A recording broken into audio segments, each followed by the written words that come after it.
दो ब्लॉक का कहानी चल रहा है। हाँ ठीक है, कंप्लीटेड ऑलमोस्ट। लेकिन अब ये कि सवाल करा देता हूँ जिससे कि आपको डिफरेंट डिफरेंट क्वेश्चन बनने लगे।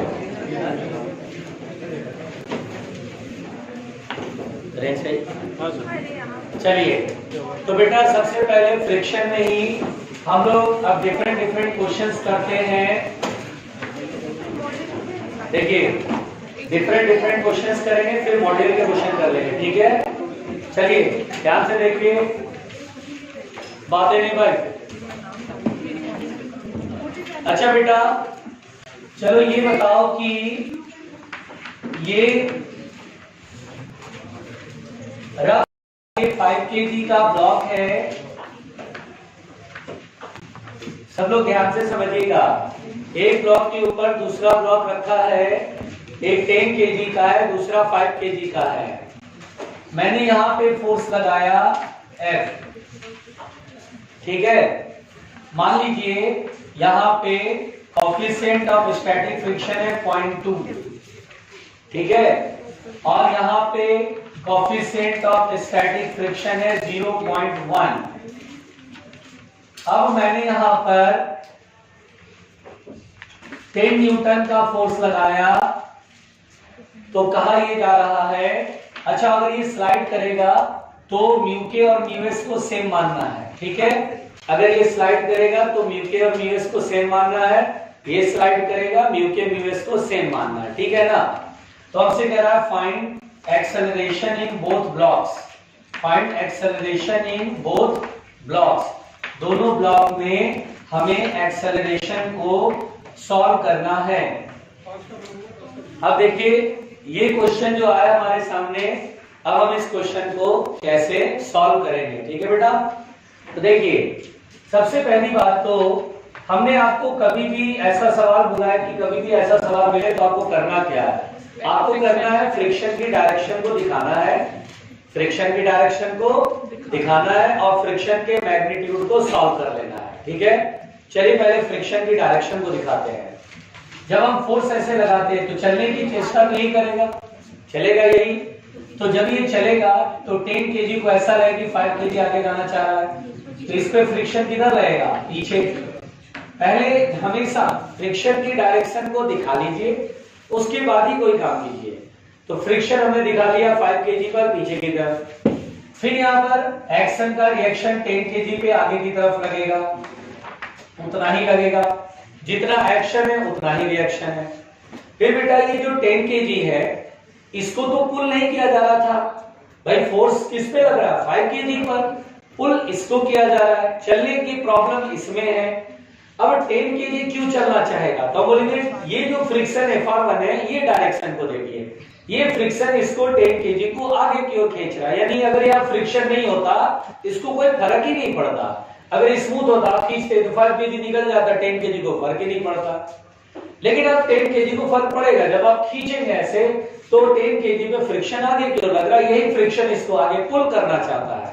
तो यानी 10 kg में चलने की जो टेंडेंसी आएगी वो Fr1 की वजह से आएगी। तो ग्राउंड बोलेगा भाई तू आगे जाना चाहता है या जा रहा है, तो Fr2 पीछे रहेगा। तो पहली बात तो हम लोगों ने हमेशा जब भी ऐसा एक ब्लॉक के ऊपर दूसरा ब्लॉक रखते हैं, हम हमेशा फ्रिक्शन की डायरेक्शन को पहले बड़े सावधानी पूर्वक दिखा देंगे।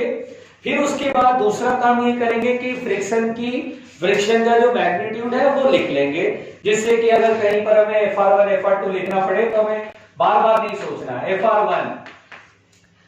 Fr1 हम लिमिटिंग वैल्यू लिख रहे हैं, और हमने बताया आपको कि जो कोएफिशिएंट ऑफ स्टैटिक है वही कोएफिशिएंट ऑफ काइनेटिक है। तो हम यहाँ लिमिटिंग समझ के चल रहे हैं। अभी Fr1 की लिमिटिंग वैल्यू म्यू n, तो 0.1 into normal reaction. Normal reaction तो 5G नीचे, नॉर्मल रिएक्शन ऊपर 50, तो 10 कैंसिल आउट, ये आएगा 5 न्यूटन। तो एक तो आ गया कि Fr1 इज 5 न्यूटन, ठीक है। अगर लिमिटिंग वैल्यू पूछेगा तो हम बोलेंगे 5 न्यूटन भैया लिमिटिंग वैल्यू है, क्लियर है। उसके बाद बेटा अब हम Fr2 निकाल लेते हैं। Fr2 बराबर होगा म्यू n, म्यू की वैल्यू 0.2, और नॉर्मल रिएक्शन देखिएगा तो नॉर्मल रिएक्शन कितना होगा 5 और 10 15, 15G, G का मतलब 10 ले लो तो पॉइंट से कैंसिल हो 30 न्यूटन। तो अब हम बोलेंगे कि भाई ये देखिए आ गया, अब कहानी समझ में आ रही है। अब बेटा सबसे पहली बात तो ध्यान दीजिए कि 10 kg को पहले देखिए, 10 kg पे आगे की ओर खींचने वाला कौन है, F1, जिसकी अधिक से अधिक ताकत कितनी है, 5 न्यूटन। 5 से ज्यादा तो लग नहीं सकता है, अब 5 न्यूटन ये लग सकता है। और ये जो ग्राउंड है, वो जो फ्रिक्शन लगा रहा है वो कितना लगा सकता है, 30 न्यूटन।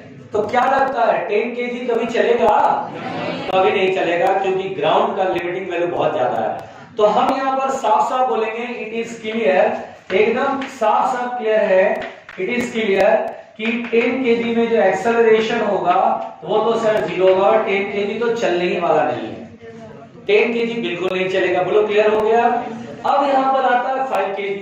5 kg पर पीछे की ओर जो फ्रिक्शन लग रहा है वो 5 न्यूटन है।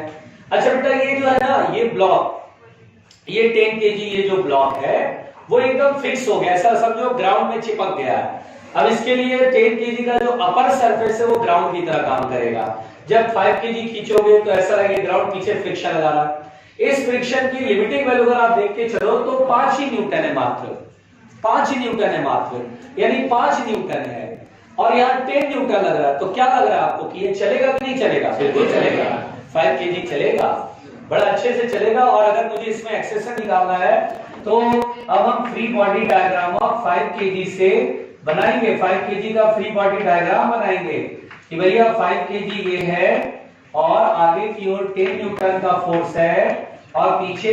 अच्छा बेटा अगर चलेगा तो काइनेटिक लगेगा, और मैंने क्या बताया कि म्यू एस और म्यू के सेम लेना है, यानी यही अब म्यू के समझ के चलना है। जब स्लाइड करेगा तो कौन सा फ्रिक्शन लगेगा, काइनेटिक फ्रिक्शन, और काइनेटिक फ्रिक्शन वही म्यू के एन करेंगे तो यही आएगा 5 न्यूटन, इसलिए इसमें कंफ्यूज मत होना।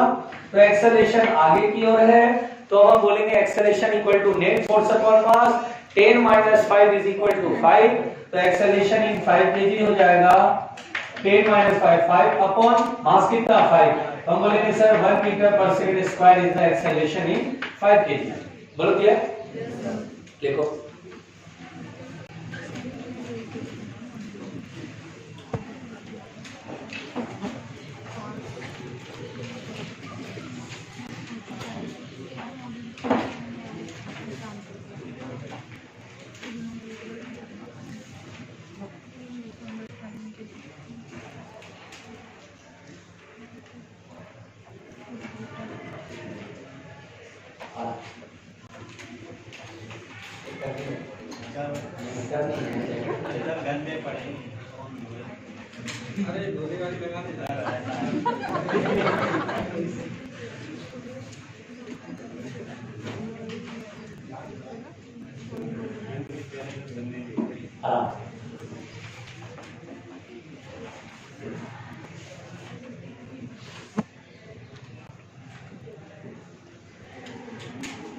थोड़ा जल्दी,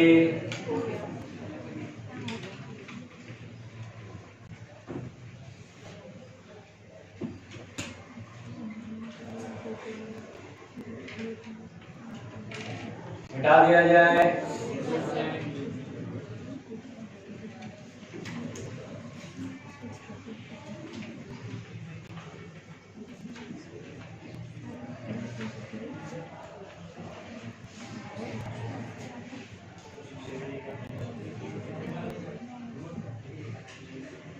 मिटाए, आराम आराम से कहना है।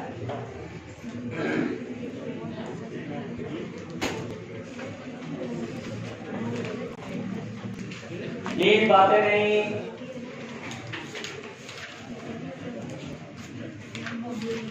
मिटाया जाए। 3-4 बार पूछ चुके हैं, पता नहीं क्या लिख रहे हो यार।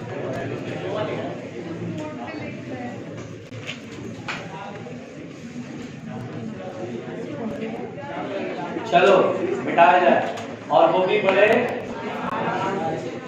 हाँ सुनिए,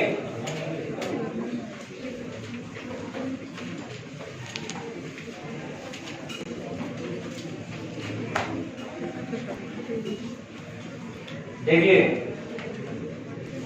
इधर सुनिए बेटा। अच्छा एक बात मुझे समझाइए, अगर मैंने आपसे कहा कि ये स्मूथ सरफेस है या भी रफ सरफेस है, अच्छा सुनिएगा ध्यान से बेटा। अच्छा ये ब्लॉक है, मान लीजिए 5 kg का है और यहाँ पे कोएफिशिएंट ऑफ स्टैटिक फ्रिक्शन है 0.2, ठीक है ना। अब मान लीजिए मैंने 15 न्यूटन का फोर्स लगाया या मान लीजिए 12 न्यूटन का फोर्स लगाया। पहले मुझे ये बताइए बॉडी चलेगा कि नहीं चलेगा, इस सरफेस के ऊपर फिसलेगा कि नहीं फिसलेगा? फिसलेगा।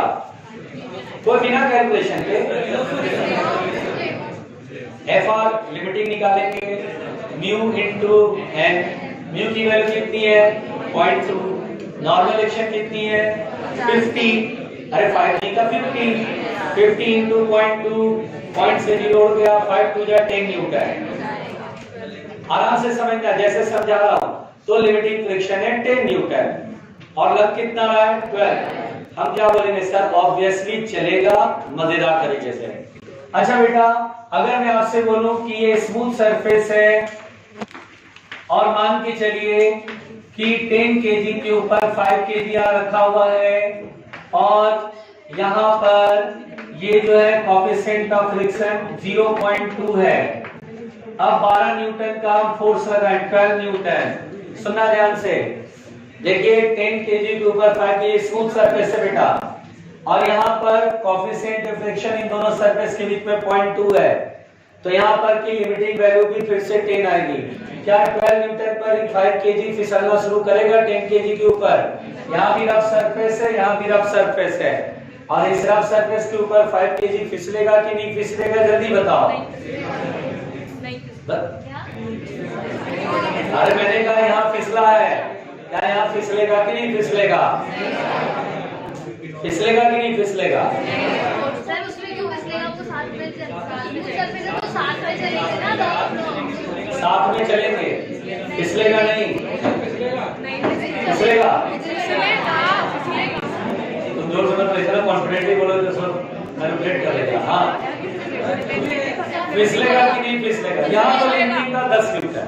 एक मिनट, यहाँ मैं लिमिटिंग दिखाता हूँ सॉल्व करके, देखो 0.2 इंटू 50 10 न्यूटन। यहाँ भी तो लिमिटिंग 10 लगेगा, तो 12 न्यूटन में फिसलेगा नहीं क्या? एक सेकेंड, इन दोनों केसेस में एक बात सबसे बड़ा अंतर ये है कि ये जो सरफेस है वह फिक्स्ड है। ग्राउंड के ऊपर फिसलेगा तो ग्राउंड तो कहीं नहीं जा रहा है ना, लेकिन यहाँ पर जब आप फोर्स लगाएंगे तो 10 kg का जो ऊपर वाला सरफेस है वो तो 10 kg चलेगा, तो ये मूवेबल सरफेस हो गया ना 5 kg के लिए। ये जब आप खींचेंगे तो हो सकता है 10 kg साथ में चल दे। इसलिए बेटा हम यहाँ पर बोलेंगे सर हम श्योर नहीं है कि फिसलेगा कि नहीं फिसलेगा। यानी यहाँ पर क्या सबक मिलता है हमें? हमें ये समझने को मिलता है कि यहाँ पर लिमिटिंग वैल्यू 10 न्यूटन है लेकिन अलग रहा 12 न्यूटन। नॉर्मली बच्चे यहीं पे कंफ्यूज हो जाते हैं, वो बोलते हैं हाँ सर फिसल जाएगा, बट यहाँ पर हमें पहले ये चेक करना हो क्योंकि फिसलेगा यहाँ नहीं फिसलेगा कोई जरूरी नहीं है, क्योंकि यहाँ मूवेबल सरफेस है 10 kg का ये सरफेस जिस पर ये 5 किलो रखा गया है ये 10 kg मूवेबल है। तो हम ऐसे नहीं कह सकता खींचने पर साथ साथ चलने लगे। तो अब हम यहाँ पर पहले चेक करेंगे, यानी कभी भी हमारे पास ऐसा सवाल आ गया तो हम यहाँ पर चेक करेंगे। ध्यान से मेरी बात सुनिएगा बेटा,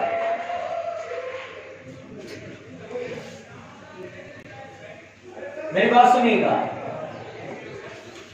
अगर मेरे से क्वेश्चन ये कह रहा है कि ये स्मूथ सरफेस है, मेरी बात सुनिएगा ध्यान से, और यहाँ 10 kg है और इसके ऊपर 5 kg का ब्लॉक रखा है और मेरे से कहे कि भाई मैंने 12 न्यूटन का फोर्स लगाया और म्यू की वैल्यू 0.2 है, तो क्या होगा? क्या दोनों साथ साथ चलेंगे, क्या दोनों अलग अलग चलेंगे? अलग अलग चलेंगे तो एक्सेलरेशन बताओ। साथ साथ चल, बस इतना ही बोलेगा कि find the acceleration of both blocks, ऐसे बोल देगा बेटा, find the acceleration in both blocks. तो अब यहाँ पर इस क्वेश्चन को कैसे हम अप्रोच करते हैं ये मैं आपको सिखा रहा हूं, ये मैं आपको सिखा रहा हूं। तो ध्यान से देखिए,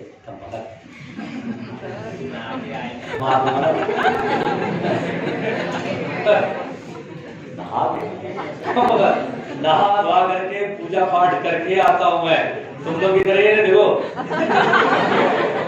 बिना नहाया है। अब पता नहीं 10-12 दिन से लग रहा नहीं नहाया है। जिसके जैकेट और स्वेटर गंदे पड़े, एक जैकेट कम से कम 8-10 दिन लोग पहनता है, एक स्वेटर, तो उसका मतलब समझो अगर सारे स्वेटर जैकेट इसके गंदे पड़े हैं, इसका मतलब इसने पानी कितने दिनों से नहीं छुआ होगा। बेटा आराम से देख लेना। देखिए मुंडी पर करके इस क्वेश्चन को हम कैसे बनाते हैं बच्चों, ध्यान दीजिएगा। देखिए ऐसे क्वेश्चन में हम सबसे पहले यह चेक करेंगे कि 12 न्यूटन पे साथ चलेगा कि अलग अलग चलेगा। इसके लिए हम क्या करेंगे बेटा, हम 12 न्यूटन को भूल जाएंगे। देखिए पहले क्वेश्चन का अप्रोच सीखिए, दोबारा मौका नहीं मिलेगा। 2021 के एग्जाम के लिए आपको ये इस तरह के सवाल बनाने का जो तरीका है वो दोबारा मौका नहीं मिलेगा मेरे द्वारा। आपको सीखना पड़ेगा, अच्छे से सीखना पड़ेगा। तो यहां पर हम क्या करते हैं बच्चों कि हम पहले 12 न्यूटन को भूल जाएंगे। हम 12 न्यूटन को खत्म कर देंगे। हम ये सोचेंगे कि वो मैक्सिमम फोर्स जिस तक की दोनों साथ साथ चले वो कैलकुलेट कर लो। वो मैक्सिमम फोर्स जिस तक की दोनों साथ साथ चले, अपने दिमाग में बिल्कुल रखो, मैक्सिमम फोर्स हम कैलकुलेट करने जा रहे हैं जिस तक दोनों साथ साथ चले। आराम से सुनना। तो मैं 5 और 10 को पहले तो सोचूंगा कि सिस्टम मानूंगा। 5 और 10 कितना हो गया, 15 किलो। अच्छा उससे पहले एक काम तो ये कर ही लेंगे, फोर्स इधर लगाएंगे तो फ्रिक्शन इस पे इधर लगेगा, इस पे फ्रिक्शन आगे लगेगा, यहाँ फ्रिक्शन है नहीं। ठीक, फ्रिक्शन का मैग्नीट्यूड भी हम सॉल्व कर लेते हैं। लिमिटिंग वैल्यू कितना होगा, म्यू n 0.2 और नॉर्मल रिएक्शन 50 कितना हो जाएगा 10। ये दो काम हमने करके पहले तो निश्चिंत हो गए कि भाई चलो अब मैक्सिमम फोर्स, हम 12 न्यूटन भूल गए। हम देखना चाहते हैं वो मैक्सिमम फोर्स जिस तक की दोनों साथ साथ चलेगा, और उससे और आगे लगाओगे तो 10 kg फिसल जाएगा। 5 kg तेज भागने लगेगा, 10 kg पिछड़ जाएगा, 5 kg आगे चला जाएगा। बोलो क्लियर। अब यहाँ पर मैक्सिमम फोर्स, तो इसके लिए पहले सिस्टम मानेंगे कि साथ साथ चल रहा है। 5 + 10 15, आगे फोर्स लग रहा है और ये स्मूथ सरफेस है, फ्रिक्शन लगेगा नहीं, एक्सेलरेशन a, तो न्यूटन्स लॉ से F = ma 15a, पहला इक्वेशन कर लेंगे, a निकल जाएगा तो काम हो जाएगा। अब उसके बाद हम किसी का भी फ्री, और देखिए मैक्सिमम फोर्स का बिल्कुल फिसलने को रहेगा, इससे ज्यादा से ज्यादा बराबर फिसल जाएगा। यानी मैक्सिमम के समय एकदम कॉमन सेंस कि दोनों सरफेस के बीच में लिमिटिंग लग रही होगी। अब हम किसी एक का फ्री बॉडी डायग्राम बनाए, या तो इसका या तो इसका। हम बोलेंगे सर जिस पे ज्यादा फोर्स लग रहा है काहे को उसका बनाओगे, इसका बना लो, इजी पड़ेगा, एक ही फोर्स लग रहा है आगे की तरफ। बोलो समझ में आ रही है बात। हम 5 kg का क्यों बना रहे हैं, क्योंकि उससे सॉल्व नहीं होगा, क्योंकि उससे सॉल्व अरे उससे भी सॉल्व होगा, थोड़ा कैलकुलेशन पड़ेगा। हम तो बोल करें जिससे कि आसानी से बने। हम 10 kg का फ्री बॉडी डायग्राम बनाए, आगे फोर्स एक ही लग रहा है Fr, और ये लिमिटिंग पे रहेगा, साथ साथ ये एक्सेलरेशन से चल रहा है, तो F बराबर ये करेंगे, वेट और नॉर्मल से ऊपर नीचे बैलेंस है। हम तो हॉरिजॉन्टल देख रहे हैं, इतना एक्सपर्ट हो गए कि जिधर एक्सेलरेशन उधर की तरफ के फोर्सेस को देखो, परपेंडिकुलर वाले फोर्सेस बना करके अपना समय क्यों खराब करें। FRL बराबर में F की वैल्यू 10 × a, और FRL की वैल्यू कितना बेटा, देखो हाँ ये 10 न्यूटन है, तो 10 = 10a, तो 10 से 10 कैंसिल, a = 1 मीटर/s², और a की वैल्यू मिल गया तो this is the maximum acceleration, एक तरह से मैक्सिमम एक्सेलरेशन हुआ। यहाँ 1 पुट कर दे फ्रॉम पहला, तो हम बोलेंगे कि F = होगा 15 × 1 15 न्यूटन। अच्छा 15 न्यूटन वो मैक्सिमम फोर्स है जिस तक की दोनों साथ चलेगा। 15 से बड़ा करोगे तब अलग अलग चलेगा। तो अभी कितना लग रहा है 12, अरे सर साथ चलेगा, एक्सेशन माइंड करना है। इट इज क्लियर, पहले तो ये क्लियर है, इट इज क्लियर कि 5 kg and 10 kg move together, 5 kg and 10 kg move together, एक साथ इकट्ठा साथ साथ चलेंगे मजे से। अब मुझसे कहेगा अच्छा सर ये तो क्लियर हो गया आपको कि ये 5 kg और 10 kg एक दूसरे के ऊपर फिसलने वाले नहीं है, साथ चलेंगे। तो अब कितना लग रहा है 12 न्यूटन, एक्सेलरेशन बताना है, साथ साथ चले तो सिस्टम मान लो ना, 10 और 5 मिलाकर 15 न्यूटन, 15 kg, आगे लग रहा है 12 न्यूटन, सरफेस स्मूथ है, एक्सेलरेशन ए बराबर फोर्स अपॉन मास 12 अपॉन 15 यानी कि 4 बाई 4 3 का 12 4 बाई 5 दैट इज 0.8 मीटर पर second square is the answer.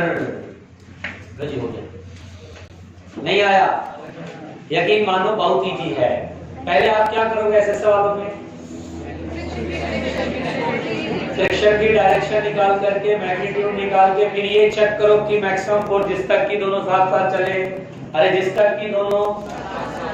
की दोनों वो फोर्स कैलकुलेट हो गया, 15 न्यूटन आया। इससे ये पता चल गया कि लगा 12 रहे और मैक्सिमम 15 तक ये साथ साथ चल सकते हैं, तो लगा 12 रहे। इससे क्या कंक्लूजन निकला, कौन से निष्कर्ष पे हम लोग पहुंच गए कि दोनों ब्लॉक साथ साथ मूव करेंगे और साथ साथ मूव करेंगे 12 न्यूटन पर एक्सेलरेशन निकाल लिया हमने सिस्टम मान करके। अरे भाई कोई दिक्कत है? अरे कोई दिक्कत है? पहुंचो, हाँ बोलो। अगर हम 10 kg की जगह 5 kg का फ्री बॉडी डायग्राम बना अभी बताता हूँ। और सर 15 से अरे तुम जिस फोर्स लग रहा हूँ 15 से ज्यादा तो अलग रहेगा, उसका भी सवाल कराऊं? अच्छा क्या जनता जनार्दन के बहुत सारे आदेश आ चुके हैं मेरे पास, मैं उन सभी सवालों का जवाब देना पसंद करूंगा। पहले आप लोग बेटा लिख लीजिए, निश्चिंत हो जाइए। पहले मनोज कुमार सिंह का सवाल है, सर 5 किलो का अगर बना के दिखाओ तो बनेगा कि नहीं बनेगा बताओ। मैं 5 किलो के फ्री बॉडी डायग्राम से बनाऊंगा। उसके बाद सृजन का सवाल है कि सर 15 से ऊपर अगर फोर्स हो तो फिर एक्सेशन कैसे सॉल्व करेंगे, वो बताऊंगा ईमानदारी से।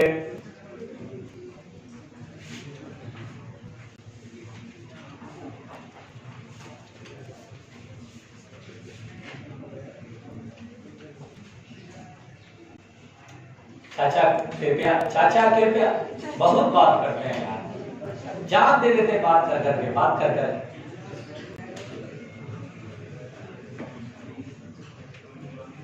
बकते रहते हैं।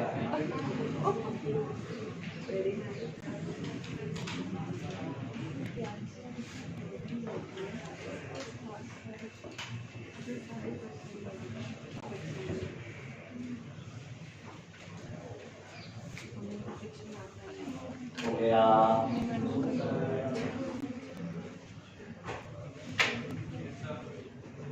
बोले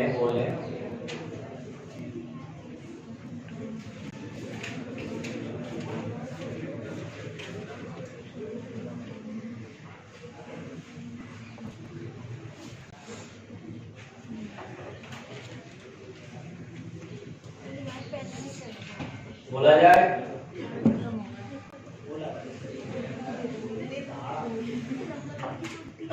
आराम से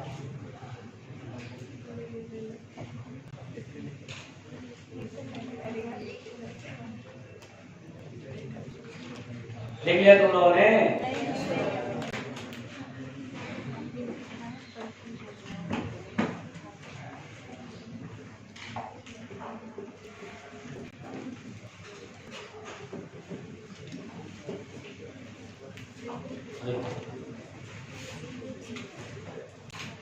देखिए यहां पर बेटा इस सवाल को हम थोड़ा मतलब जैसे देखिए दिमाग तो ग्रो करना चाहिए ना, मानते कि नहीं मानते हैं? दिमाग थोड़ा तो बढ़ना पड़ेगा ना। अच्छा सोच के देखो, अगर तुम इस तरीके से सोचते तो हो सकता है थोड़ा और कैलकुलेशन को आसान किया जा सकता था, थोड़ा और आसान किया जा सकता था। जैसे अगर मैं तुमसे बोलूं कि check the maximum force up to which the both blocks move together, अंग्रेजी नहीं समझ में आई होगी और कभी अंग्रेजी बोला मैंने, हाँ चलो हिंदी में बोलता हूँ। पहले वो जांचे कि वह मैक्सिमम फोर्स जिस तक की दोनों साथ साथ चले, वो पहले आपको फोर्स देखनी है। अच्छा एक बात बताइए, जिस तक साथ साथ चले उसके बाद फोर्स लगाएंगे तो स्लिप करने लगेगा। तो आप सोचिए जिस तक साथ साथ चले तो इसका मतलब यहाँ लिमिटिंग लगेगी। अब आप सोच के देखिए बेटा, अगर आप थोड़ा सा दिमाग लगाइए तो थोड़ा आप कैलकुलेशन आसान कर सकते हैं और अपना दिमाग थॉट प्रोसेस में फटाफट रन करके चीजों को तुरंत बता सकते हैं। अब आप ऐसे सोचिए कि सर 10 kg को आगे फोर्स जो एक्सेलरेट करा रहा है वो फ्रिक्शन है ना भाई, और मैक्सिमम फोर्स जिस तक की दोनों साथ साथ चले उस समय लिमिटिंग लगेगी। ये फ्रिक्शन की सबसे बड़ी वैल्यू होती है लिमिटिंग, इससे बड़ी फ्रिक्शन हो नहीं सकती है। तो आप ऐसे भी बोल सकते थे बहुत क्लियर वर्ड्स में कि सर देखिए लिमिटिंग फ्रिक्शन हमारा 10 न्यूटन है, इसका मतलब 10 केजी पर अधिक से अधिक आगे की ओर 10 न्यूटन लगेगा, इससे बड़ा लगना नहीं है। वही 10 न्यूटन इसको एक्सेलरेट कराएगा। तो हम तुरंत से एक बिल्कुल दिमाग में रख सकते हैं एक्सेलरेशन बराबर फोर्स अपॉन मास। इस पर मैक्सिमम 10 न्यूटन लगा क्योंकि स्मूथ है यहाँ, तो 10 अपॉन 10 1 मीटर पर सेकंड स्क्वायर। हम बोलेंगे सर ये 10 केजी ना अधिक से अधिक 1 से चल सकता है, 1 से बड़ा नहीं हो सकता इसका एक्सेलरेशन।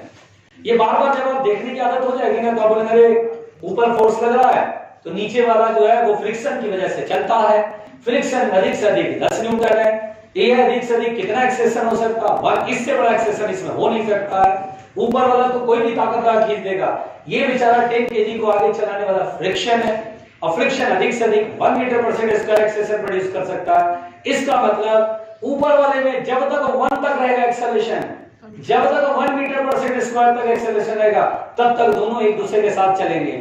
ऊपर वाले में फोर्स की वजह से एक्सेलरेशन 1 से बड़ा हुआ तो 10 केजी उसके साथ नहीं चल पाएगा, 10 केजी पिछड़ जाएगा। फील करो ना बस, मेरी बात समझ में आ रही है?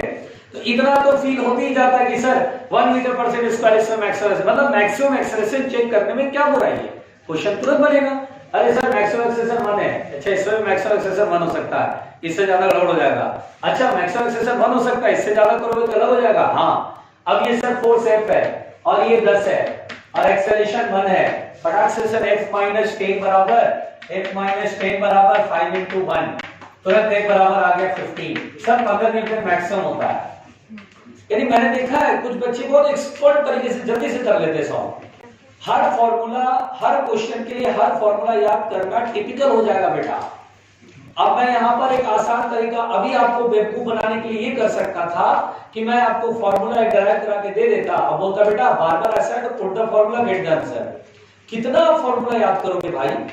फिजिक्स एक तो समझ नहीं आती, ऊपर से इतने फॉर्मूले कौन याद करेगा? पर्टिकुलर इसके लिए हम क्यों ना अपना दिमाग चला ले। मेरी बात समझ में आ रही है? मेरे पढ़ाने में ये अप्रोच है बेटा कि आपका एक साइंटिफिक वे आए, इसमें आप दिमाग चलाएं। ये नहीं कि फॉर्मूला रट्टा कर ले, अगर फॉर्मूला में ऊंच नीच हुआ तो रायता फैल जाएगा, वहीं भले एग्जाम में रायता फैल गया।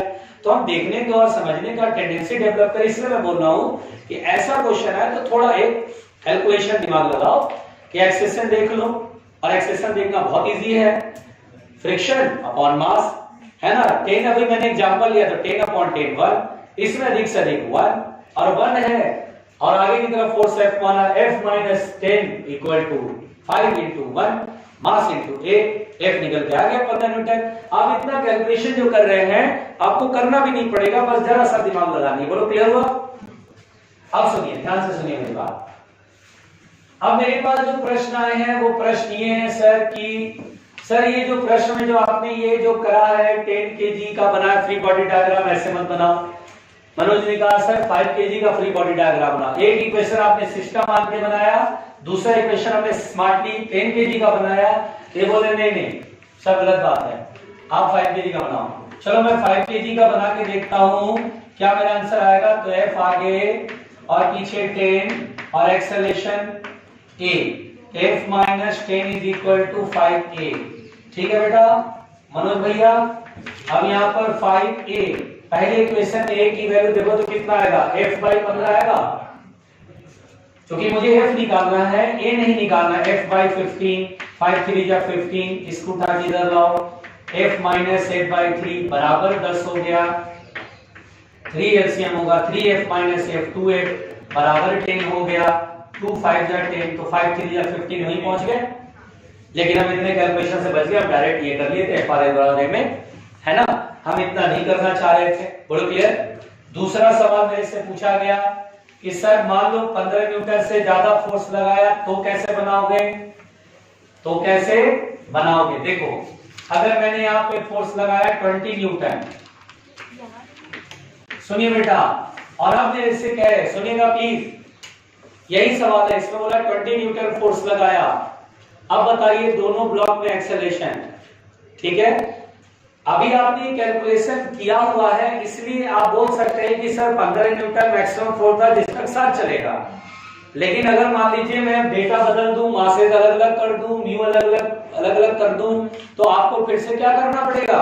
चेक करना पड़ेगा मैक्सिमम फोर्स। मैक्सिमम फोर्स अगर बड़ा है तो हम बोलेंगे दोनों अलग अलग चलेगा। अलग अलग चलेगा तो इसका मतलब एक्सेलरेशन a1 a2 मानेंगे। बोलो क्लियर। हम बोलेंगे सर देखिए मान के चलेंगे कि जो म्यू है वो एक म्यू एस है वही म्यू के है। अगर ऐसा बोल देगा तो म्यू एस और म्यू के अगर सेम है, नहीं तो किसी किसी सवाल में म्यू एस बोलेगा 0.2, म्यू के बोलेगा 0.1। जब फिसलेगा तो म्यू के लेना है और जब नहीं फिसल रहा है, जब तक स्टैटिक लग रहा है तब तक म्यू 0.2 लेना है। ऐसा किसी सवाल में बोल देगा और अगर नहीं बोलता है तो हम सेम मान के चलते हैं। मेरी बात समझ में आ रही है।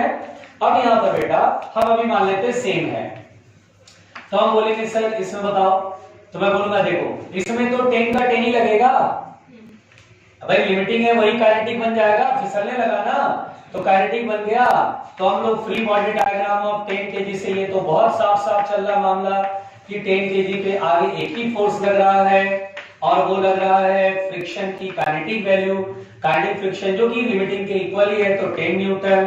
तो ऑब्वियस सी बात है इसमें एक्सेलरेशन 1 मीटर पर सेकंड स्क्वायर होगा फोर्स अपॉन मास से।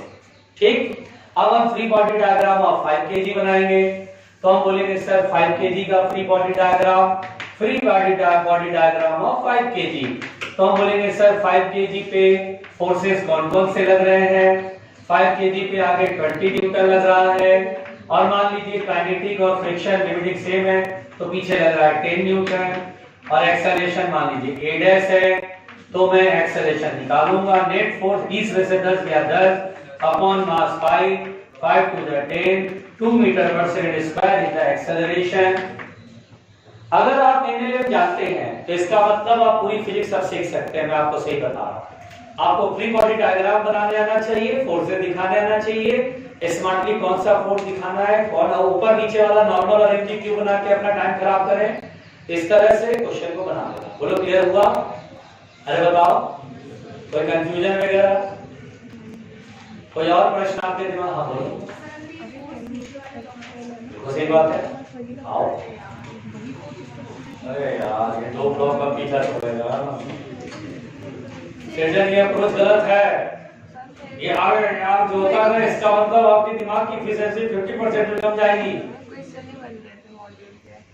तुम उसके लिए परेशान हो, तुम कुछ नया सीखते हो तो हैप्पी नहीं होती। अरे वाह आज हमने कुछ सीखा। तुमसे 5 सवाल नहीं बना उसका दुख बना रही हो, जो तुम्हें 2-3 सवाल आके उसका क्वेश्चन नहीं बनाना है। अरे वो 5 सवाल ज्यादा दिन तक नहीं रहेगा, वो खत्म हो जाएगा, हटा दिया जाएगा।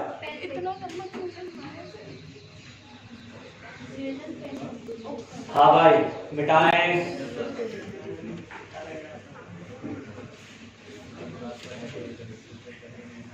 भैया आराम।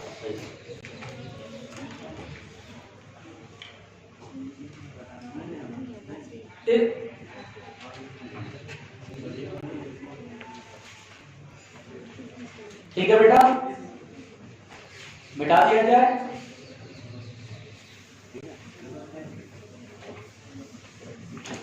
चलिए ध्यान से देखिएगा।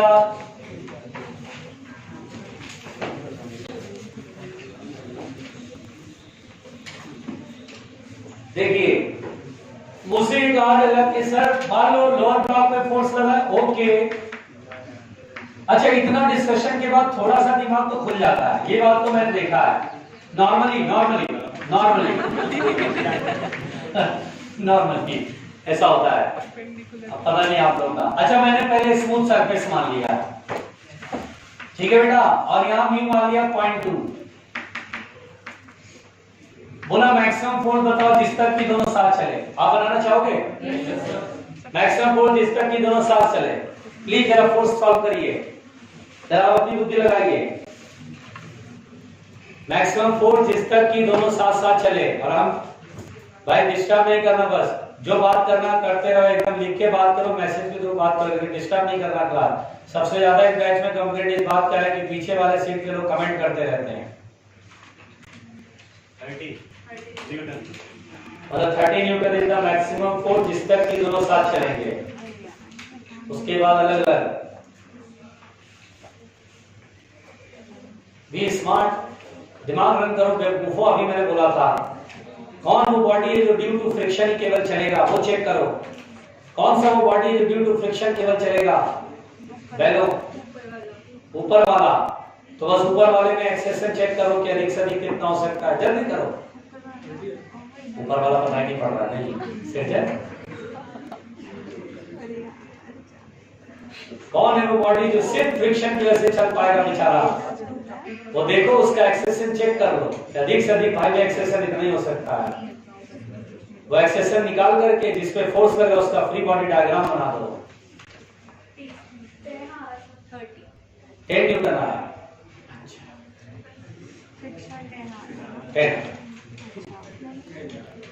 अरे गैर बुद्धि, पता नहीं क्या सोचते हो, क्या सोच रहे हो पता नहीं चल रहा है।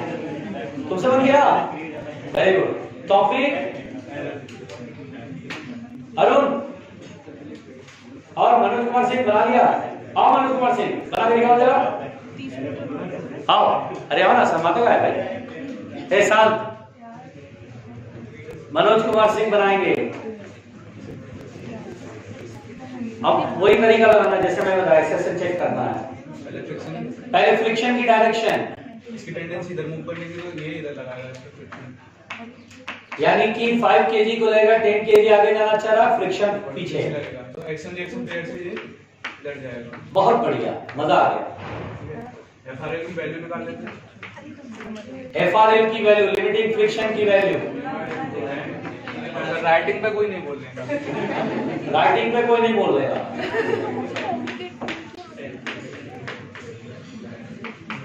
क्योंकि फ्रिक्शन 5 और 10 के बीच में लग रहा है, तो नॉर्मल एक्शन 5 केजी के वेट का आएगा। ठीक, एक सिस्टम मान लेते हैं इसको 3 केजी। अच्छा, उससे पहले एक बात था, तो ऐसे सोच, 5 केजी जो बॉडी है वो केवल फ्रिक्शन से चलेगा, इसका एक्सीलरेशन क्या आएगा? हाँ, उसका एक्सेशन चेक करो। मीटर पर सेकंड स्क्वायर। कैसे? A बराबर F अपॉन m, A बराबर F अपॉन लिमिटिंग फ्रिक्शन कितनी लग रही है इस पर? 10। मास कितना है? 10/5 कितना हुआ? 2 मीटर पर सेकंड स्क्वायर। अब एक्सेशन पता चल गया 2 मीटर पर सेकंड स्क्वायर।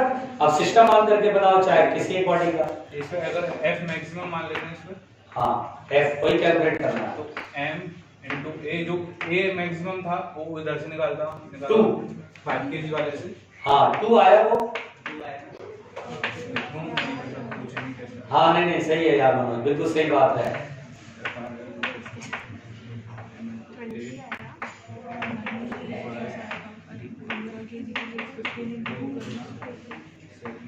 दिखाई तो नहीं रहा होगा लक्ष्मी दीदी। ठीक है, F मैक्सिमम आ गया 15 into 2 है। क्या बात है यार, बहुत बढ़िया, वेल डन। यही तो करना था। और यहाँ पे केवल 3-4 स्टूडेंट थे जिन्होंने बता दिया कि 30 आएगा। एक ये, एक उधर, सेकंड नहीं। अच्छा, दोनों। अच्छा, किशन का भी है, गार्गी का भी आ गया। गार्गी का भी आ गया था। इसमें भी बना लिया। अच्छा, दोनों एक दूसरे का, इसने बनाया इसके बनाया, बहुत सही। बाकी बच्चे अच्छा एक उसने बनाया, वेरी गुड। अच्छा, तुमने भी बनाया, अरे कमाल, अरे कमाल, अरे वाह। हार्दिक, तो अगला सवाल हार्दिक बनाएगा। आओ हार्दिक।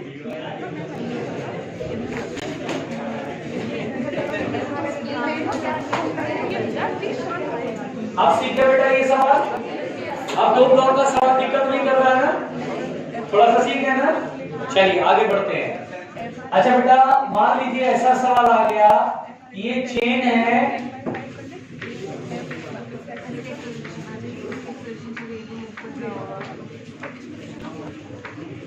देखिए प्लीज मैं बोल रहा हूं, ये चेन है बेटा, और यहाँ पर टेबल का और चेन के बीच में कोएफिशिएंट ऑफ फ्रिक्शन म्यू है, तो मैक्सिमम लेंथ, अच्छा चेन का टोटल लेंथ L है और मास m है, तो मैक्सिमम लेंथ जो कि हम हैंग कर सके टेबल की एज से, मैक्सिमम लेंथ जिस तक कि ये बिल्कुल बिना फिसले यहाँ पर टिका रहे, है ना।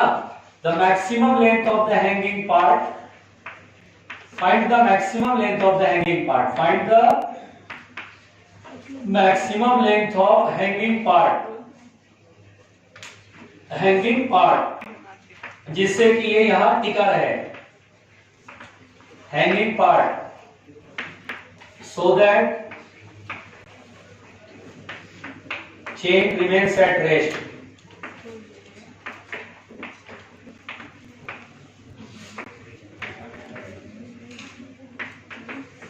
आप बनाएंगे या मैं शुरू हो जाऊं?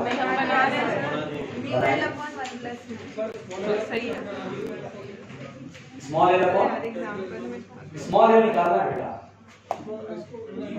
करो पहले से बताओ। एल निकालना, एल एल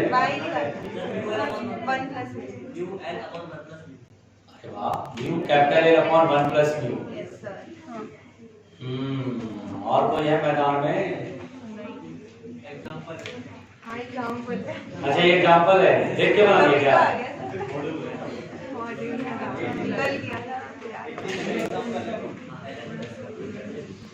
देखिए आराम से आराम से।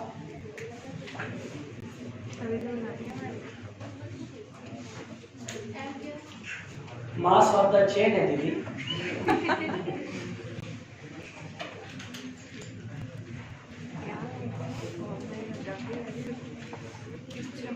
चलो बेटा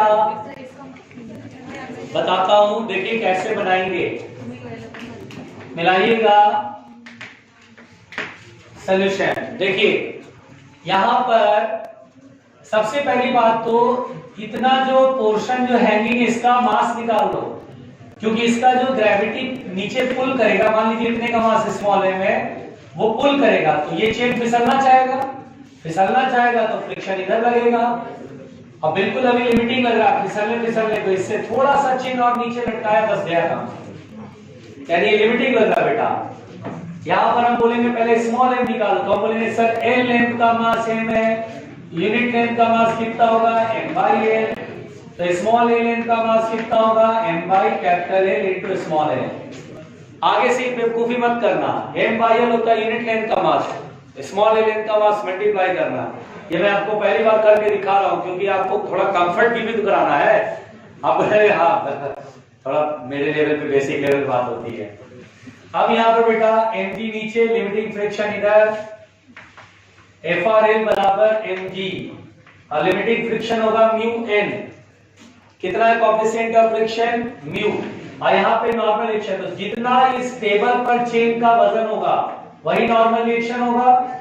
इसका मास इंटू जी करना होगा। मास कितना बेटा इसका, तो बोलेंगे सर यूनिट लेंथ का मास m बाई एल, तो l माइनस एल लेंथ का मास यही ना होगा भाई, सही करा? यूनिट लेंथ का मास m बाई एल, तो l माइनस एल लेंथ में मास मल्टीप्लाई करेंगे इंटू जी, वेट आ जाएगा, वही नॉर्मल रिएक्शन बराबर mg, और स्मॉल m की वैल्यू ये है m by L into small L into G, m by L से m बाई एल, g से g, या mu into L minus small L बराबर स्मॉल एल। मुझे स्मॉल एल निकालना है तो ब्रैकेट को खोल देते हैं, तो mu into capital L minus mu L बराबर एल, ये उठा के उधर ले जाएंगे। अब एग्जाम में आएगा तो कॉमा करके लिखोगे तो राइट से फैल जाएगा, यहीं पर करो ना फटाफट। म्यू एल आ रहा समझ में, एल बराबर हो जाएगा mu L upon 1 plus mu. Clear?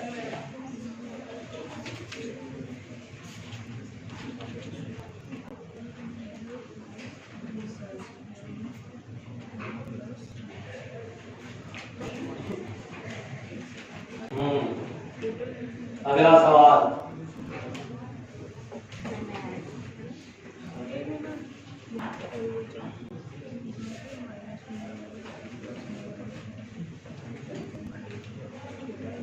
ला दो।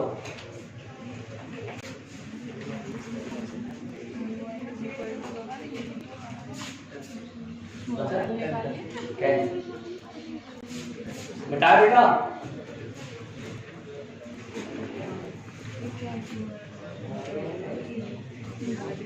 आराम से मिटाए।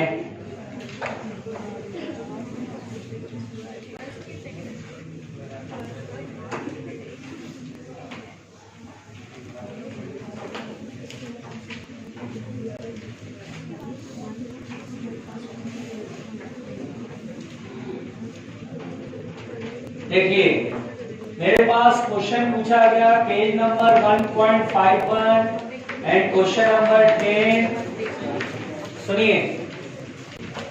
सुनिएगा please. A block of mass m is placed on a surface with a vertical cross section y equal to x cube by 6। देखिए बेटा एक ब्लॉक है जिसका मास m है। देख लो बुकलेट में। सुनो तो सही, दिमाग तो लगाओ। वो देखो ढेर हो गया ना, उसको ढेर होना ही था। तो शांत रहे, अच्छा है, सुनो दो, छेड़ो मत उसको, वो उठेगा ना तो फिर परेशान कर देगा। देखिए एक ब्लॉक है जिसका मास m है और वो एक सरफेस पे रखा गया है और सरफेस का इक्वेशन दिया बेटा x क्यूब बाई 6। अगर मैं देखूं तो इसमें y बराबर एक्स क्यूब बाई 6, अगर मैं एक्स स्क्वायर पढ़ लेता इसको तो ये पैराबोला हो जाता ना। एक्स स्क्वायर होता तो y की पावर 1 x की पावर 2 पैराबोला होता है, जिसमें y की पावर में 1 है तो पैराबोला हो। x की पावर क्यूब है तो हम बोलेंगे पैराबोला ही होगा, पैराबोला जैसा ही होगा, थोड़ा कर्वेचर जरा ज्यादा होगा, ऐसे पकड़ के चलेंगे।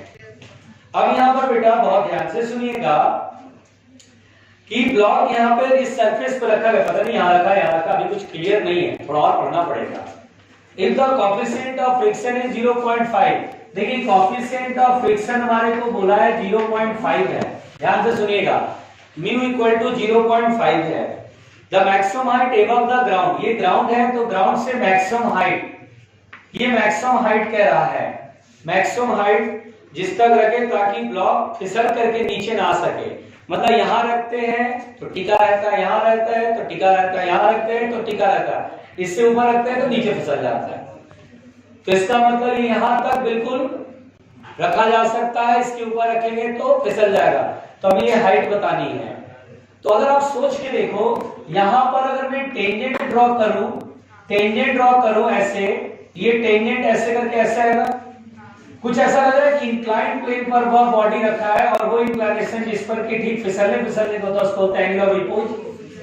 क्या ये एंगल ऑफ रिपोज जैसा नहीं है?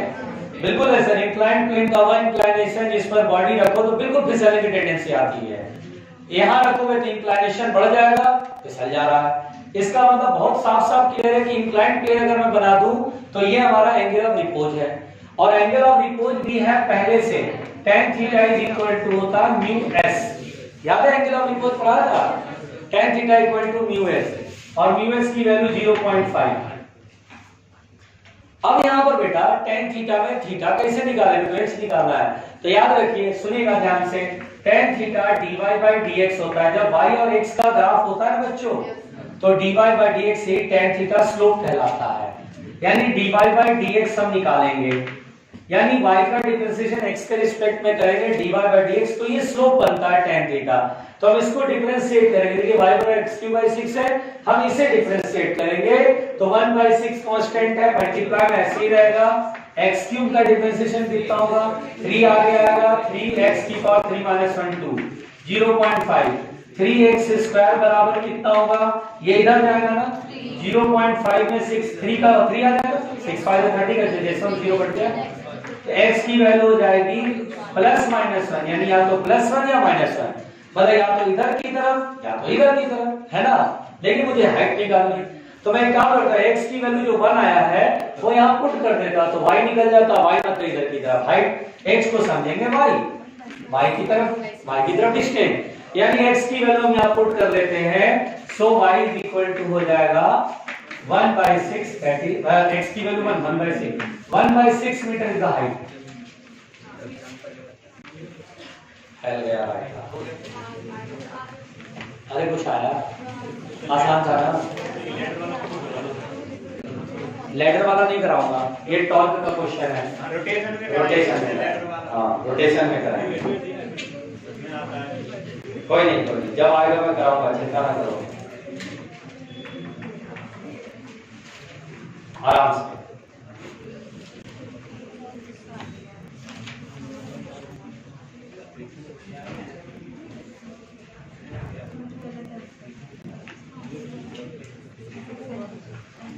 मिटा बेटा, बहुत कष्ट है नहीं, बहुत कष्ट है, कष्ट।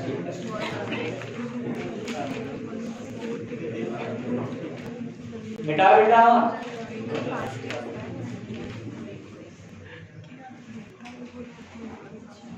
आराम से, आराम से।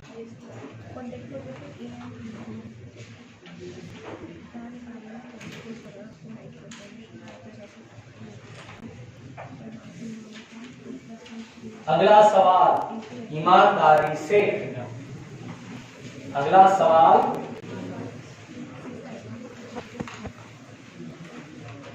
देखिए बेटा, पेज नंबर 1.50। देखिए और सब लोग ईमानदारी से सुनिएगा, सब व्यर्थ है देखिए, आपको भी पता है, ध्यान दीजिए मेरी बातों को सुनिए, छोड़ दो। अब देखो इस क्वेश्चन में यह सवाल क्या है सुनिए।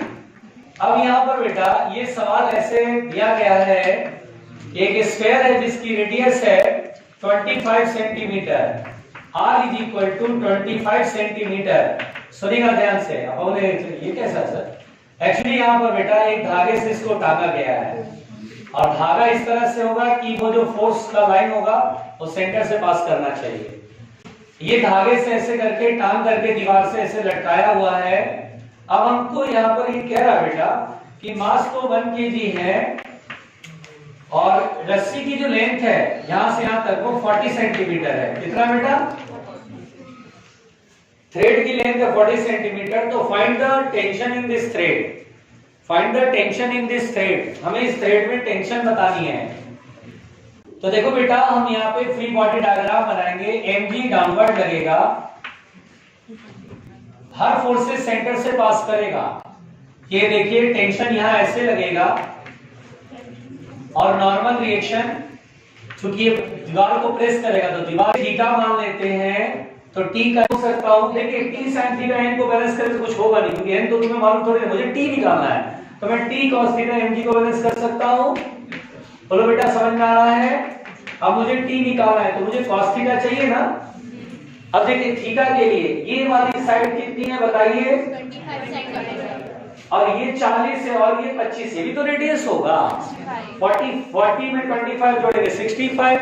सोच के चलो एक ट्रायंगल है ऐसे, ये थीटा जिसमें ये 65 सेंटीमीटर पूरा ये लेंथ है और ये 25 है, तो cos थीटा निकालना है। थीटा के सामने ये परपेंडिकुलर हो गया, ये बेस नहीं मालूम है, क्या मैं बेस अंडर रूट हाइपोटेन्यूज के पाइथागोरस थ्योरम से 65 का स्क्वायर माइनस 25 का स्क्वायर सही दिख रहा हूं? कितना आएगा? एक बार जोड़ दो, एक बार घटा दो, एक बार जोड़ो तो 90 आएगा, एक बार घटा दो तो 40 आएगा। यही ना करते हैं। 900 का तो हो गया 30 और 4 का हो गया 2, 60 हो जाएगा 60 सेंटीमीटर। तो cos थीटा होता है बेस अपॉन हाइपोटेनियस, तो t बराबर हो गया 60 अपॉन 65 और मास कितना है 1 इंटू जी 10, तो t बराबर हो गया 65/6 यानी कि 9.3 10.8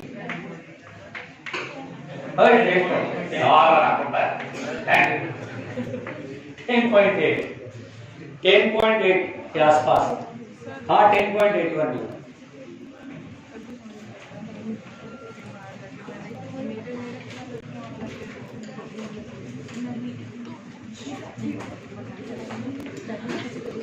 आराम से।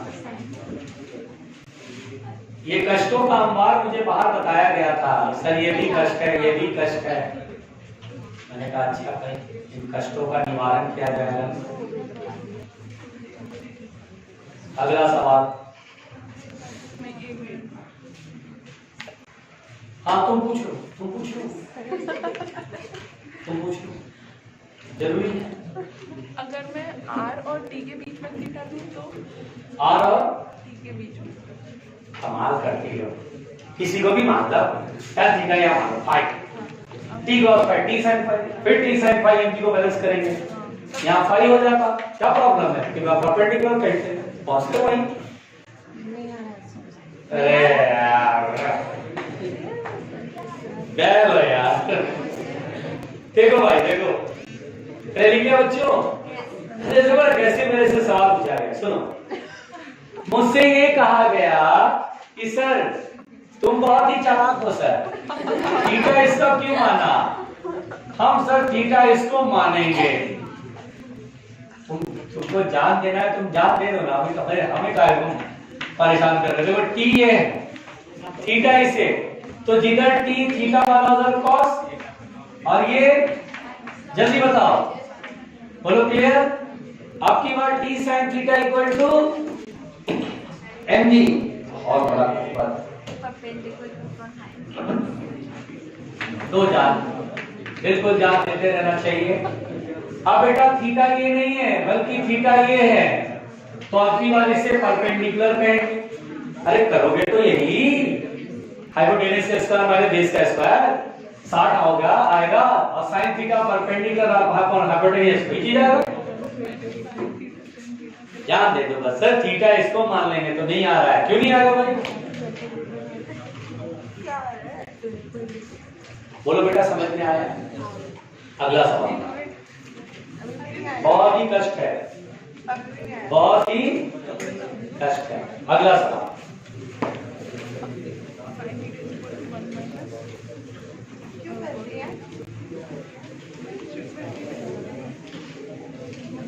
बेटा बी। हाँ देखिए बेटा, मुझे आपके कष्टों का निवारण करना है, मुझे आपके कष्टों का निवारण करना है। Page number 1.48 and question number 16। अभी तो जो सवाल मुझे मिले सब करा दूंगा।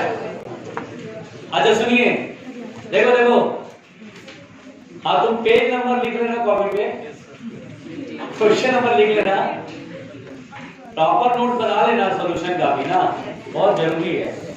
देखो इधर बेटा, ये डायग्राम है, एक ब्लॉक के ऊपर दूसरा ब्लॉक रखा है, और ब्लॉक के ऊपर M2 की वैल्यू 10 kg है, M1 की वैल्यू 5 kg है। क्या हुआ बे? क्या परेशानी हुई यार?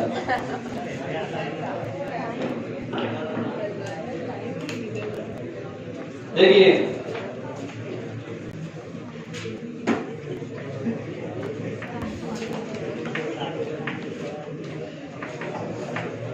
बेटा ध्यान दीजिए, अरे सुनो, इधर देखो, इधर देखो, कह रहा है कि दो मासेस है कनेक्टेड बाय रस्सी दिखाई दे रहा है। If the coefficient of friction is 0.15, यानी बेटा कोएफिशिएंट ऑफ फ्रिक्शन 0.15 है। मुझे लगता है सभी का है क्या? यहाँ भी नहीं है क्या? क्वेश्चन में क्लियर नहीं रखा है कोएफिशिएंट ऑफ फ्रिक्शन। चलो यहाँ भी ले लेते 0.15। क्वेश्चन में क्लियर नहीं है कि कहां पर है। ये बोला है ना, two masses connected by string passing over a pulley, if the coefficient of friction be 0.15, the minimum weight that may be placed on M2। ओहो ये नहीं है, ये स्मॉल m है ना। सुनिए, मिनिमम वेट जो हम रख सके M2 पर, ताकि ये मोशन रुक जाए। मोशन, अच्छा अगर ये चलेगा नहीं तो यहाँ फ्रिक्शन की जरूरत नहीं है, ठीक है। मुंडी पर करो। देखा ये गया कि जब स्मॉल m मैंने इसके ऊपर नहीं रखा बेटा, तो ये 5 kg का जो वजन है वो नीचे जाने लगा। 10 kg जो है फ्रिक्शन रोक नहीं पाया इसको, 10 kg फिसलने लगा। 10 kg क्या हुआ? चलने लगा। तो कह रहा है कितना मास हम इसके ऊपर रखें, मान लीजिए m मास रखें, ताकि 10 kg ना फिसले, 10 kg ना फिसले। तो आइए मुंडी पर करते हैं, ना फिसले। तो इसका मतलब 5G नीचे, और इसमें एक्सेलरेशन नहीं है, बिल्कुल यहाँ रुक गया मोशन। तो टेंशन क्या 5G की इक्वल होगा? बोलो, क्या यहाँ भी 5G टेंशन होगा? अब सोचो, ये फिसल नहीं रहा है, एकदम मिनिमम मास, इससे और कम करके तो रुक नहीं पाता, चल जाता है। यानी ऑब्वियस सी बात है, लिमिटिंग लग रहा होगा।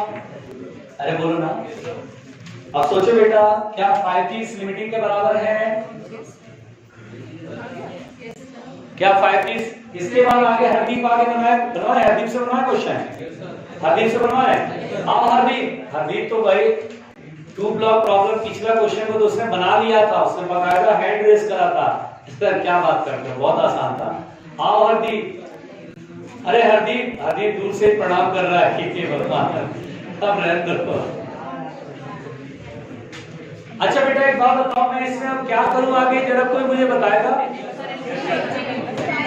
हाँ बोलो सर। ये बताइए इसको आ रहा है। देखो एक छोटी बच्ची 12th क्लास की बच्ची जवाब दे रही, सुनो तो सही।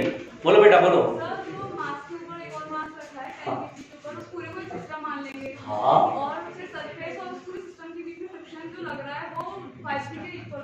क्या बात है, बहुत बढ़िया। अब तो मुझे ना इसके आगे बताओ लिमिटिंग फ्रिक्शन की वैल्यू कितना लिखें? म्यू कितना है? 0.15। और अब आगे बढ़ना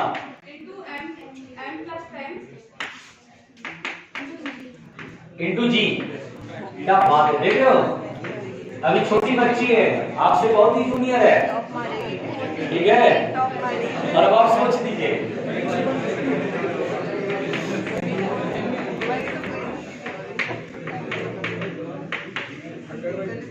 काटापीटी शुरू करें।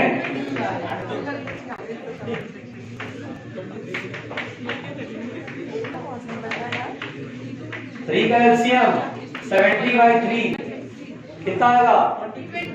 23 पॉइंट समथिंग।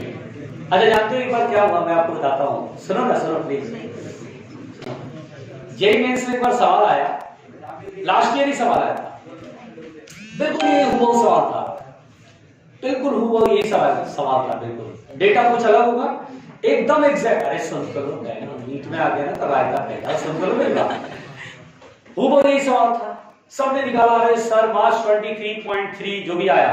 अब उसके बाद ऑप्शन बनाने के बाद लोग फिर अरे 23.3 आ गया। ऑप्शन देखा तो ऑप्शन में ऐसे दिया हुआ था 24 न्यूटन 45 न्यूटन, है ना, या केजी है ना, 24 केजी 45 केजी 55 केजी और 60 केजी। लो 9.8 25 ले लो, आप बताओ। अब इसमें बोला 4 ऑप्शन में चुनो, अब 23.3 केजी तो है ही नहीं, तो आप यहाँ पे पहला ऑप्शन मारेंगे, क्योंकि ये मिनिमम मास जो रखे जिससे कि बॉडी ना फिसले। तो इसका 4 ऑप्शन में 4 मास अवेलेबल है, आपने निकाला 23.3, तो आप 23.3 तक रख सकते हैं, उसके ऊपर रखते जाओ बॉडी रुका रहेगा। ऑप्शन में अवेलेबल है, उसमें 4 मास है, 25 किलो 45 किलो 55 किलो 60 किलो। तो बोले सर 25 किलो रखो ना, चलेगा, कम से कम मास कह रहे हो, अवेलेबल डेटा 25 से शुरू हो रहा है तो 25 रख देंगे। तो जेईई मेंस का जो सवाल था उसमें ये जो सॉल्व करा ऑप्शन ही ना मिले, मेरे को पहली बार मैं भी धक्का खा गया, मैंने ये क्या बवाल है। फिर जब ठीक से समझा तब समझ में आ ये तो बवाल ही अलग है, बड़ा मजेदार बवाल दिया है। क्वेश्चन आसान, लेकिन अगर आपने छांटना नहीं सीखा कि कैसे करना है तो क्वेश्चन छूट रहा था। नहीं है बात समझ में? चलिए आगे बढ़ते हैं। ऑप्शन भी गलत दिया, आगे बढ़े बेटा, मिटा दे इसको।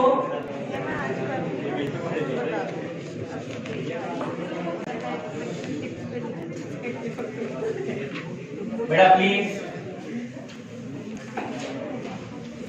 बहुत ही कष्ट है और कष्टों को दूर करें। शांत शांत शांत शांत, प्यारे बच्चों शांत रहो, यही करूं मैं। देखिए मुझे मालूम है, मुझे अच्छा मैं एक क्वेश्चन कराता हूं, जानते हो ये क्वेश्चन देखो 1.43।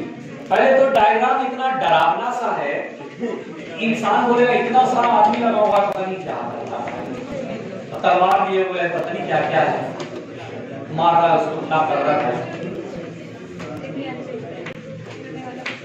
देखिए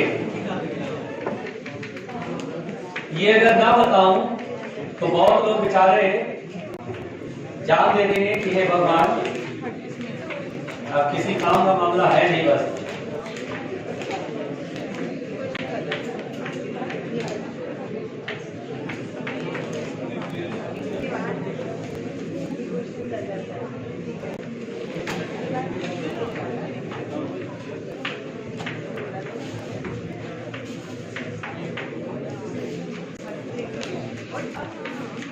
ऐसे करके आपने आपने बनाए हुए हैं। मिस्टर सी, मिस्टर बी, बहुत लोग तो मिस्टर देख के रायता फैल गया उनका।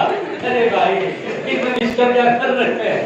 अरे भाई है ना भाई, ऐसा साथ ये मिस्टर एबीसी क्या कर रहा है? देखिए भाई, mister A, B and C are trying to put a heavy piston into a cylinder. अच्छा, ये तीनों मिलकर के एक हैवी पिस्टन को सिलेंडर में डालना चाह रहे हैं ताकि सिलेंडर में फिट हो जाए। At a mechanical workshop in railway yard, railway yard में भयंकर कोई रेलवे कारखाना है और रेल के कारखाने में कोई ऐसा काम करना है जिसमें कि ये पिस्टन को सिलेंडर में फिट करना है मुंडी पर रख के। If they apply forces F1, F2, F3 respectively on ropes, अच्छा F1 फोर्स लगाएंगे तो यहाँ F1 रोप है, रस्सी है, F2 और एरो बना दिया था, लोग तो जान देने लगे भाई ये क्या है, F3 मुंडी पर। तो बोलता है then for which set of forces at that instant, ये forces की वैल्यू क्या होंगी?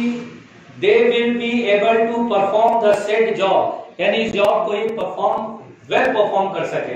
हम बोलेंगे सर इस वाले ब्लॉक को सीधा नीचे आना है, न इधर जाना है न इधर जाना है, यानी इधर वाले फोर्सेस को कर दे बैलेंस। तो F1 देखिए 60 डिग्री दिया बेटा क्वेश्चन में, F1 का कंपोनेंट इधर एक इधर, ये होगा F1 sin 60 और F2 का कंपोनेंट एक इधर और एक इधर, ये वाला कंसीडर कर रहे हैं F2 cos 60। अब कोई भी बच्चा, जो छोटा बच्चा भी होगा वो भी बोल देगा सर ये बॉडी में इधर जा रहा है इधर जा रहा है इधर जा रहा है, तो जितना फोर्स राइट में उतना फोर्स लेफ्ट में। हो गया जी आंसर, करो तो सही।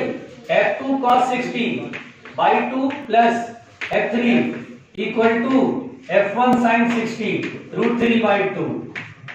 यहाँ 2 पर नीचे मल्टीप्लाई डिवाइड, 2 से 2 कैंसिल आउट, हो गया जी, यही आंसर है। हाँ बिल्कुल बिल्कुल, यही सब सवाल जो है देख देख के लोग परेशान हो जाते हैं कि भगवान ये क्या है, और जबकि ये सवाल ये सब आसान है।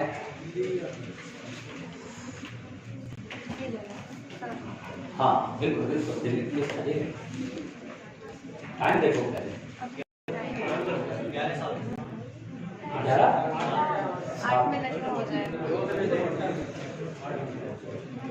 मिटा दे कल से सर्कुलर मोशन, और बाकी के सारे डाउट्स अब अपने वीडियो अपलोड हो जाएगा, उसमें धीरे धीरे अपलोड सारा लेवल 1 हो चुका है न्यूटन्स लॉ ऑफ मोशन में,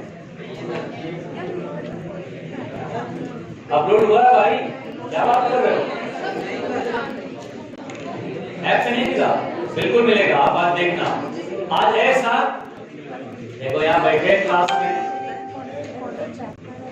आज आप देखना वीडियो मिल जाएगा पक्का सॉल्यूशन का, ठीक है? न्यूटन्स लॉ ऑफ मोशन समझ गए? और बेटा कल से सर्कुलर मोशन कंप्लीट होगा। मेरी पूरी कोशिश रहेगी कि संडे तक वर्क और एनर्जी की कहानी हम स्टार्ट करके आधा तक पहुंचा लें, ताकि मंडे ट्यूसडे में वर्क और एनर्जी कंप्लीट कर लें। और मैंने आपको बोल रखा है circular motion, Newton's law of motion से सर्कुलर मोशन तक का हम आपको एक डीपीपी देंगे 100-150 क्वेश्चन की। पहले मॉड्यूल सब बना लीजिए फिर देंगे, है ना? पहले मॉड्यूल अगर कंप्लीट हो जाए तब सारे बॉडी के क्वेश्चन होते हैं। मूवी मुझे देखना है, मूवी खुदा हाफिज। कौन से चैनल पे आ रही है सर? वो आएगी स्टार गोल्ड पे।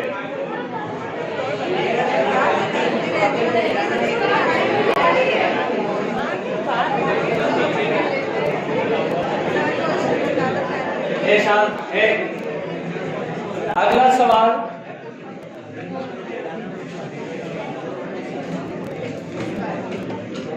कौन सा इस पे टिक लगा है? बेटा है, देखिए यह कई बार सवाल आ चुका है मेरे सामने। बेटा इस क्वेश्चन को देखिएगा, एक लिफ्ट है जो कि ऊपर जा रहा है, लिफ्ट इज गोइंग अप। बेटा शांत है, शांत रहो भी। Lift is going up, lift चला ऊपर, लिफ्ट चला। Total mass of the lift and passenger, देखिए ये जो लिफ्ट है और इसमें पैसेंजर, उसका टोटल मास है 1500 केजी। बेटा ध्यान दोगे प्लीज, बेटा ध्यान दोगे प्लीज, काम की बात कर रहा हूँ। ग्राफ वाला है ना? अरे रुक जाओ, पहले सुन तो लो। 1500 KG. The variation in the speed of lift, इस लिफ्ट का ऊपर की तरफ जा रहा है, इसका स्पीड और टाइम का ग्राफ दिया है और कुछ ऐसा दिया है, ये टाइम है और ये स्पीड है और ये कुछ ऐसा दे रहा है बच्चों, देखिए ये ऐसे। और ये अब तक का सबसे खतरनाक क्वेश्चन है, ये अब तक का सबसे खतरनाक क्वेश्चन है, जबरदस्त वाला। सुनो सुनो प्लीज। तो कहता है the tension in the rope pulling the lift at t equal to 11th second. 11th second पे टेंशन बतानी है। 11th कहां पड़ेगा? यहां। अच्छा बताओ, ये स्लोप कांस्टेंट है तो एक्सेलरेशन कांस्टेंट हुआ, एंगल 90 से बड़ा है तो इसका मतलब एक्सेलरेशन माइनस में हुआ, माइनस का मतलब एक्सेलरेशन नीचे की ओर है। और कितना हो, इसके लिए थीटा ये निकाल दो, tan theta perpendicular upon base. Perpendicular कितना है? 3.6 और बेस कितना है? 2 1.8। तो एक्सेलरेशन हो जाएगा माइनस में, स्लोप माइनस में आएगा ना, तो इसका एक्सेलरेशन 1.8 मीटर पर सेकंड स्क्वायर। ठीक है, तो टेंशन बतानी बेटा। तो टेंशन के लिए फ्री बॉडी डायग्राम 1500 जी नीचे और टेंशन ऊपर, और एक्सेलरेशन किधर है? नीचे। ये बड़ा ये छोटा, 1500 जी माइनस टी बराबर मास इनटू एक्सेलरेशन। एक्सेलरेशन कितना? 1.8 डेसिमल से 0, तो टी बराबर हो गया 15,000 कर लूं। mg प्लस m होना चाहिए ना? mg भी कमाल करते हैं, ऐसा लगता है न्यूटन लॉ मोशन नहीं पढ़े हो। एक्सेलरेशन नीचे डिस्प्लेसमेंट को घटाएंगे ना, स्यूडो फोर्स से बनाओगे तो स्यूडो फोर्स ऊपर लगेगा। 150 कॉमन ले ले क्या? 100 माइनस 18, 100 में से 18 जाएगा, कितना बचेगा? 82 पर 150 इंटू 82 कितना मल्टीप्लाई कर लेना, आंसर आ जाएगा। सर फर्स्ट स्टेप किसे बता ये वाला 10 से 12 के बीच में स्ट्रेट लाइन है, एक्सेलरेशन कांस्टेंट, ये एंगल tan के लिए देखते हैं, ये एंगल निकालो और माइनस लगा दो। बोलो बेटा समझ में आया? 12,000 आएगा, 12,300। मिला लो ऑप्शन, पता नहीं आंसर नहीं। हाँ ये सामने है, मिला लो। आंसर नहीं है ना? अच्छा ऑप्शन नहीं है, यूएसएस का है ना, यूएसएस का है ना, देखो तो यूएसएस में आंसर है। कोई लाता नहीं इधर से यूएसएस? चलिए कोई नहीं, ओके बेटा।